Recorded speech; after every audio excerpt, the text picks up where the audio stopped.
सगळ्यांनाच परमार्थ आवडतो असं नाही आहे. एक बाई कधीच देवाचं नाव घेत नव्हती महाराज, प्युअर नास्तिक.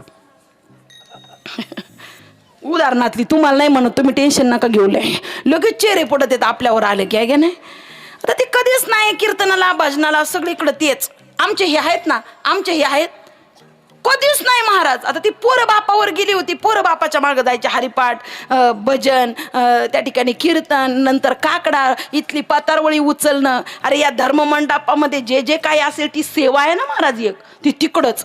आणि ती म्हणायची ही पोरं पक्की बापावर गेलेली आहे, ही कधीच देवाचं हिनं नाव घेतलं नाही, उभं आयुष्य संपलं, वय झालं, आता ती बाई म्हातारी झाली. शेवटी आता अंथरुणाला खिळली. पोरांनी विचार केला, उभं आयुष्य आईनं कधी देवाचं नाव घेतलं नाही. पण असं म्हणतात का मरणाच्या वेळेला देवाचं नाव मुखात आलं की आईचा काय होईल, उद्धार होईल ना, आईचा उद्धार होईल. मग त्यांनी काय केलं, तिचं लय जीव होता महाराज, भावाच्या पोरात लय असतो जीव, काय असेल ते असो.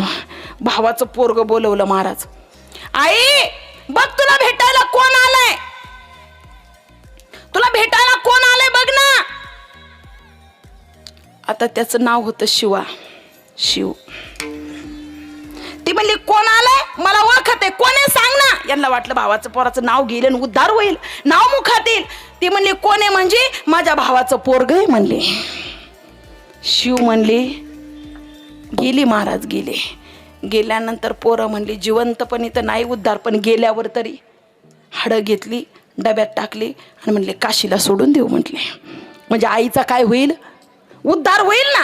आता ते पूर्वीचा काळ मजल दर मजल करत गेले. गेल्यानंतर काशीच्या अलीकडे त्याचा मित्र राहत होता, ते मित्राच्या इथं मुक्कामी थांबलं महाराज. पिशवी अशी अडकून ठेवली खुंटीला आणि हातपाय तोंड धुवायला. काही काही महिलांना पाहुण्याच्या पिशव्या उचकायची लई घाण सवय महाराज.